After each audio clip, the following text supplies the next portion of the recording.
সত্যি এই বছর আমাদের কৃষ্ণনগরে ঠাকুর মুখ তুলে চেয়েছেন। হ্যাঁ মহারাজ, ধান একেবারে পরিপূর্ণ হয়েছে। তা কবে ধান কাটা হবে পুটির বাবা? ধান তো একেবারে পেকেই এসেছে, সপ্তাহখানেকের মধ্যে ধান কাটতে হবে। বেশ বেশ, তাহলে তো ভালোই হলো। এই মাসের শেষের দিকেই তো নবাব বাহাদুরকে শস্যের খাজনা পাঠানোর কথা। হ্যাঁ মহারাজ, এবারে নবাব বাহাদুর খুশি হবে। ঠিক বলেছ গোপাল।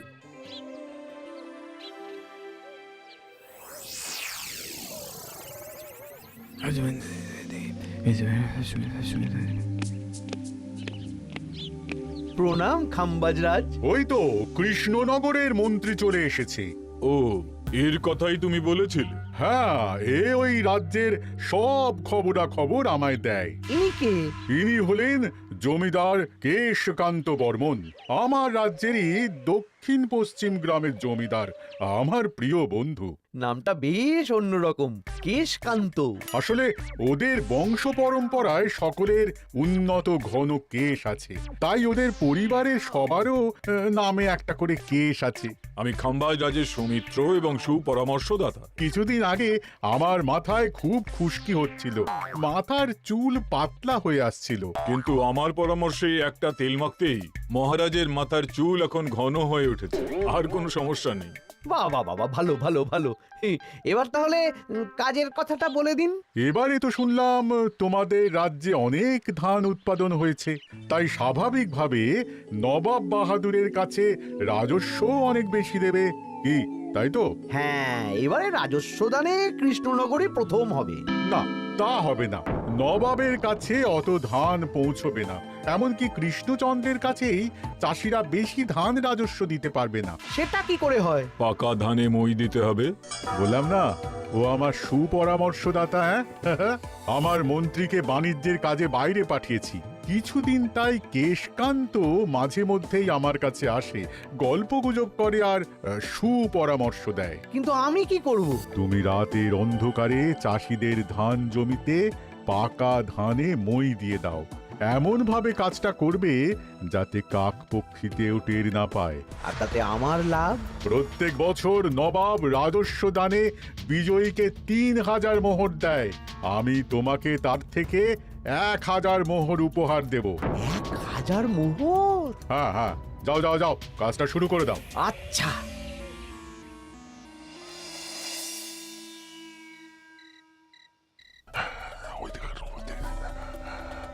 তাহলে আর দেরি কেন, মন্ত্রী মশাই কথা মতো কাজ শুরু কর। হ্যাঁ হ্যাঁ, চল।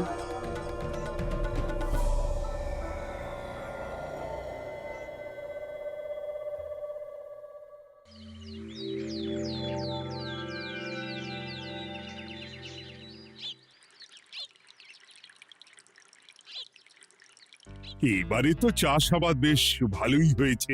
আশা করি নবাব বাহাদুরের কাছ থেকে এবারে আমরাই পুরস্কার পাবো।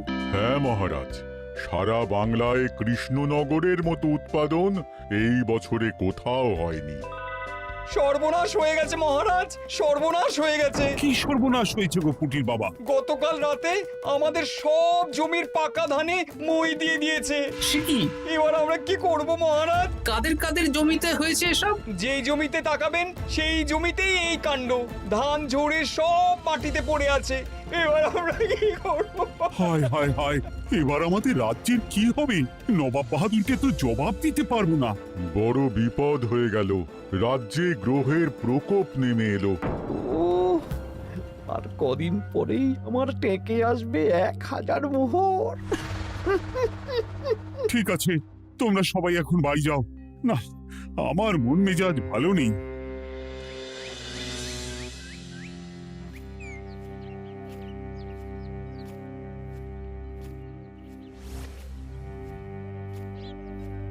ওগো, তুমি শুনেছো কি হয়েছে? পুঁটির মা হাউ হাউ করে কাঁদছিল গো। হ্যাঁ গিন্নি, পুটির বাবা কয়েকজন চাষি ভাইদের নিয়ে রাজসভায় এসেছিল। শুনলাম রাতারাতি কে বা কারা চাষ জমিতে পাকা ধানে মই দিয়েছে। কত বড় সর্বনাশ হয়ে গেল বলো, কি হবে গো?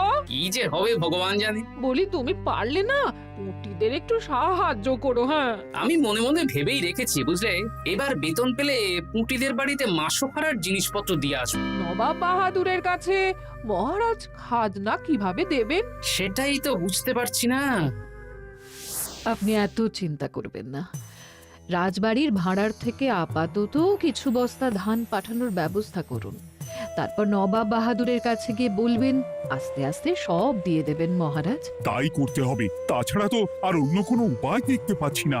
কিন্তু এবারে আর আমাদের মান রক্ষা হবে না। দেখি 2-1 দিনের মধ্যেই যতটা সম্ভব ভাড়া থেকে ধান পাঠানোর ব্যবস্থা করব।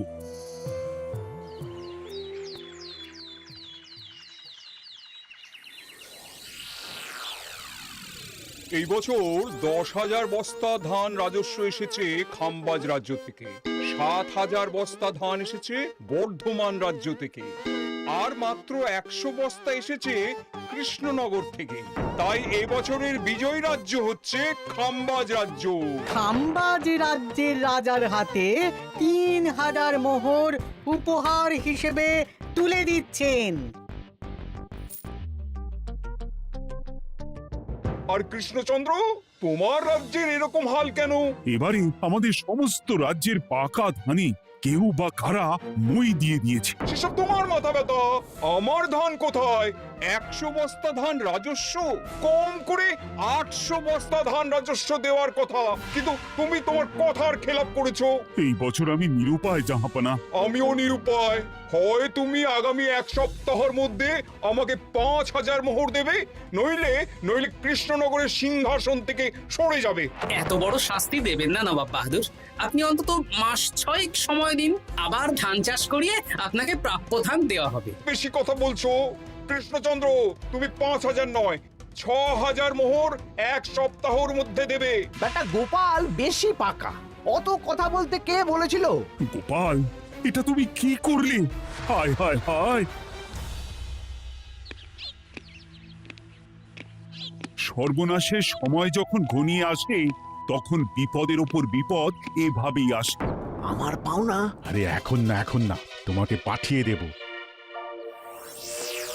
ওই দেখুন, খাম্বাজ রাজের সাথে কথা বলছে। এখন বেশি কথা বললে কৃষ্ণচন্দ্র আর গোপাল সন্দেহ করবে। চলুন তো দেখি ওখানে গিয়ে কি কথা বলছে। কি কথা বলছো মন্ত্রী? মন্ত্রী আমায় বিজয় অভিনন্দন জানাচ্ছিল। বিজয় অভিনন্দন তো উপহার পাওয়ার সময় জানাতে পারতেন মন্ত্রী মশাই। যাই হোক, আপনাকে তো ঠিক চিনতে পারছি না। আমার নাম কেশকান্ত, আমি খাম্বাজ রাজ্যের দক্ষিণ পশ্চিম গ্রামের জমিদার। কেশকান্ত আমার বিশেষ বন্ধু। আপনার কেশ নিয়ে বেশ ভাব দেখছি।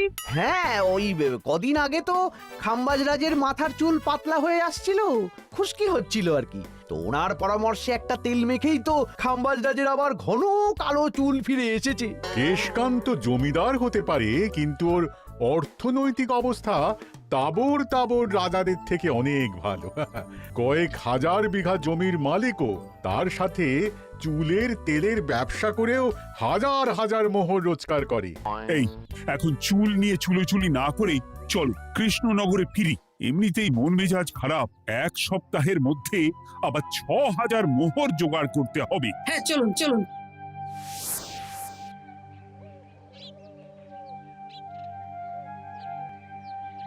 আচ্ছা মন্ত্রীমশাই, আপনি এই কেশকান্ত জমিদারের ব্যাপারে এত কিছু জানলেন কি করে?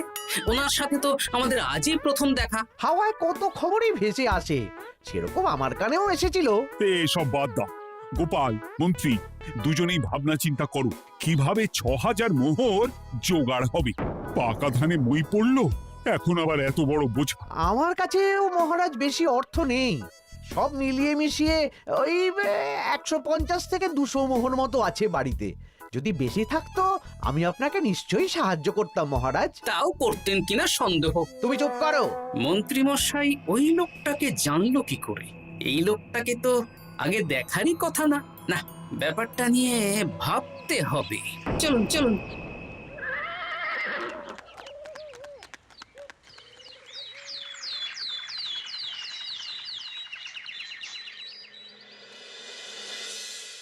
বুঝলে গিন্নি, 1 সপ্তাহের মধ্যে মহারাজকে 6000 মোহর জোগাড় করতেই হবে, নইলে সিংহাসন ছাড়তে হবে। এখন কিন্তু আমাদের উচিত মহারাজের পাশে দাঁড়ানো। কিছু ভেবেছো কি? আপাতত আমার বিয়েতে পাওয়া আংটি বন্ধক রাখবো, আর তুমি যদি হ্যাঁ হ্যাঁ, আমার যে দুটো গয়নাগাটি আছে ওগুলো বন্ধক রাখো, পরে আস্তে আস্তে ছাড়িয়ে নেবো খন। দেখি বাকি সভাসদদেরকেও বলবো, যে যতটা পারে, তারপর ভগবানই ভরসা।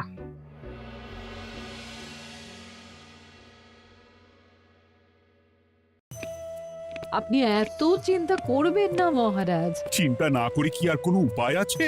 সিন্ধুকে যা আছে তা দিয়ে 3000 মোহর হয়ে যাবে, কিন্তু তারপর আর কি করব?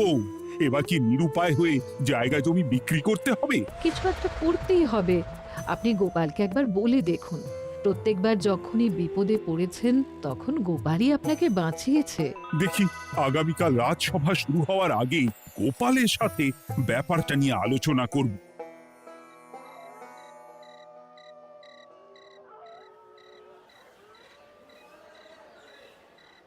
এই যে শ্যাকরা, কি করছো?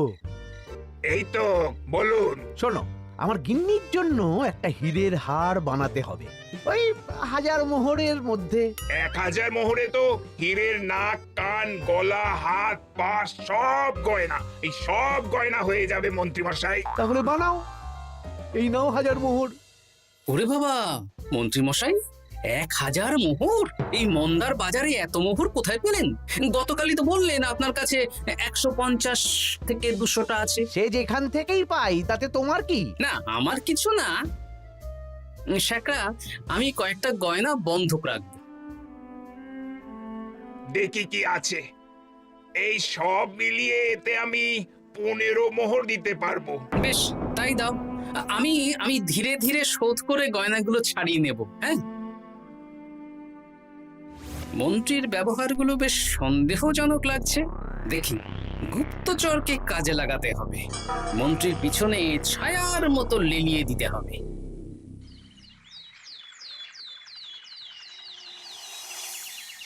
মহারাজ, আমি চেষ্টা করছি আপনার এই মোহর কিভাবে জোগাড় করা যায়, আপ্রাণ চেষ্টা করছি। দেখো, আমি 3000 মোহর পারবো, কিন্তু তার বেশি হলে জায়গা জমি বেচতে হবে, হাতে যে বেশি দিন সময়ও নেই।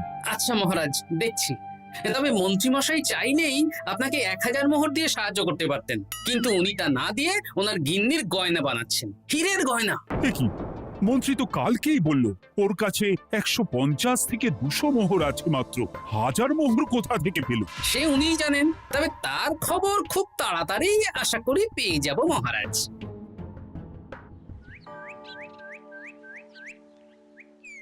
কাজটা একদম ঠিক করলেন না মন্ত্রী মশাই? আপনার কথা শুনে আমরা সবার জমির পাকা ধানে মই দিলাম, কিন্তু আমরা একটা পয়সা পেলাম না।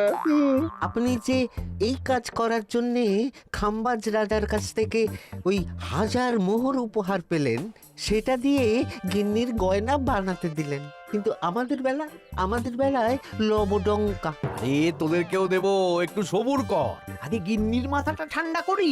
না না, আমাদের এক্ষুনি চাই। আরে এক্ষুনি কি করে দেবো, আমার হাত খালি। আচ্ছা আচ্ছা, ঠিক আছে, এই নে 2 মোহর ধর, 2 ভাই ভাগ করে নি, পরে আরো দেবো। এটা কিন্তু ঠিক না। এসব আলোচনা খোলামেলা জায়গায় করা উচিত না। উফ, পরে তোদের সাথে কথা বলবো, এখন যেতে দে, বাজার করব, তারপর আবার রাজসভা আছে।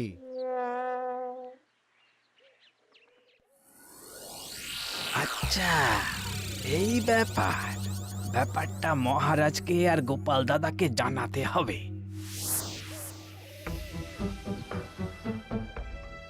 গোপাল দাদা, মহারাজ আসল খবর পেয়ে গেছি। কি খবর? আমি একটু আগে শুনলাম। কাজটা একদম ঠিক করলেন না মন্ত্রী মশাই? আপনার কথা শুনে আমরা সবার জমির পাকা ধানে মই দিলাম, কিন্তু আমরা একটা পয়সা পেলাম না। আরে তোদেরকেও দেবো, একটু সবুর কর।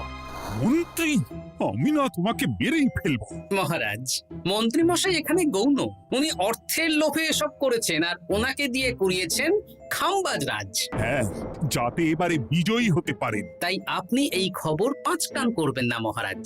আমি খাম্বাজ রাজ আর ওই কেশকান্তর কাছ থেকে ক্ষতিপূরণ ঠিক আদায় করে আনব। কিন্তু কিভাবে? শুনুন তাহলে।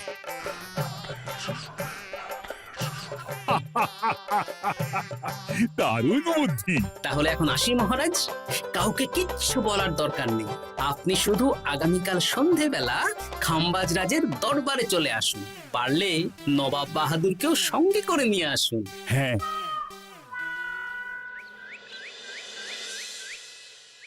প্রণাম খাম্বাজ রাজ, কে আপনি?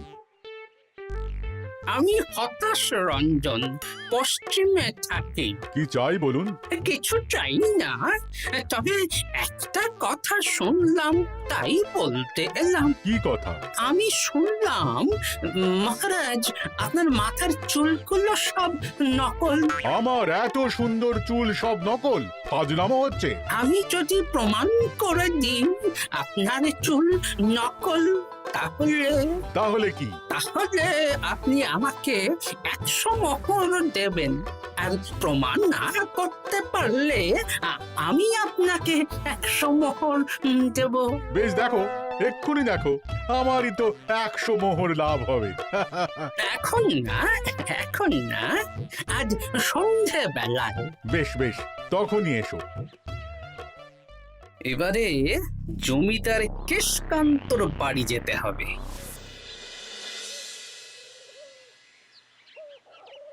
জমিদার মশাই বাড়ি আছেন? কে মশাই আপনি? আমি হতাশ রঞ্জন, পশ্চিমে থাকি। আমি বিশাল ক্ষমতাশালী লোক। কিসের ক্ষমতা? আমি রাজরাজাদের মারধর করি, চুল ধরে টানি, শাস্তি দিই। এসব কি উল্টোপাল্টা বলছেন? খাম্বাজ রাজ আপনার বন্ধু না? হ্যাঁ, প্রিয় বন্ধু। ওনাকেও আমি আপনার সামনে চুল ধরে টানবো, কিন্তু উনি কিচ্ছু করতে পারবেন না। উনি আপনাকে শুলে চড়াবেন। কিছুই করতে পারবেন না, বললাম না আমি বিশাল ক্ষমতাশালী লোক। বিশ্বাস হচ্ছে না তো? তাহলে বাজি ধরুন, 10,000 মোহরের বাজি। 10,000 মোহরের বাজি? হ্যাঁ, আজ আমি খাম্বাজ রাজের রাজবাড়ি যাব, আর আমার শক্তি প্রদর্শন করব। ওনার চুল ধরে টানা হেঁচড়া করব, ওনাকে আহত করব, কিন্তু উনি আমাকে কিছুই করতে পারবেন না। বেশ রাজি, বাজি 10,100 মোহর দিতে পারবেন তো? হ্যাঁ, আমি বাজি হারলে আপনাকে দেব 10,100 মোহর। দরকার হলে ওই কাগজে কলমে লিখিত পরিত করে নিন। বেশ, তাহলে তাই হোক। কিন্তু হ্যাঁ, একটা কথা, আমি শক্তি প্রদর্শন করার আগে থেকে প্রক্রিয়া চলাকালীন সময় পর্যন্ত আপনি খাম্বাজ রাজের সাথে কোনো কথা বলতে পারবেন না। বেশ বেশ।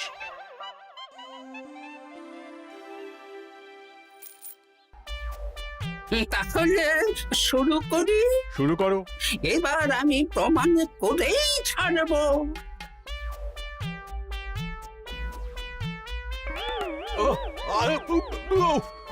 লাগছে লাগছে, বাবারে, লাগছে এই সেরেছে। লাগছে, এ তো সত্যি সত্যি চুল ধরে টানছে। লাগছে লাগছে, বাবারে, বাবা। ওরে বাবা রে বাবা, কি শক্ত! এ কি, খাম্বাজরাজ কিছুই তো বলছেন না? তাহলে কি আমি হেরে গেলাম?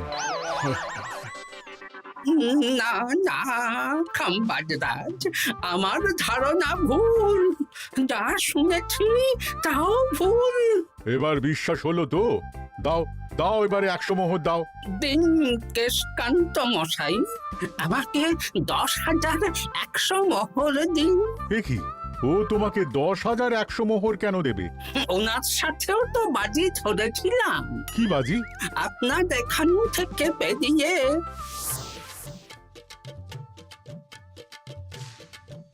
এবারে দিন তো দেখি, সব কাগজ কলমে লেখা আছে। এই নাও। হায় হায় হায় হায়। সাবাস গোপাল, সাবাস, তুমি আমার মুখ রক্ষা করেছো। গোপাল, কৃষ্ণচন্দ্র, নবাব বাহাদুর, আপনারা?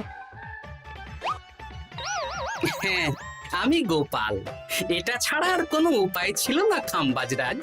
আপনি আমাদের মন্ত্রীর মাথা খেয়ে যে জঘন্য কাজটা করিয়েছেন সেটা তো আর প্রমাণ করতে পারতাম না, তাই ছলে বলে কৌশলে আপনার প্রিয় বন্ধুর কাছ থেকে আদায় করে নিলাম। হ্যাঁ নয়, হ্যাঁ।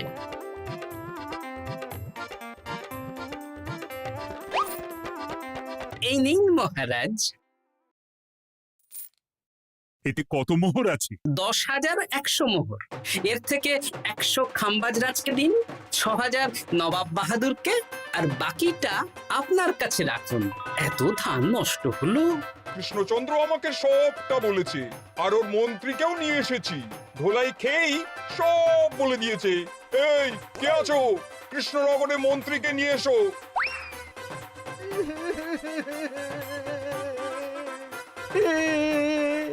মার খেয়ে আমি সব বলে দিয়েছি খাম্বাজরাজ। উদ্ধার করে তো জাহাপানা, আমাকে ক্ষমা করে দিন। এর কোনো ক্ষমা নেই, তোমাকে আমি কারাগারে বন্দি করব। হায় হায় হায়, সামান্য টাকার লোভ করতে গিয়ে পুরো মাঠে মারা গেলাম।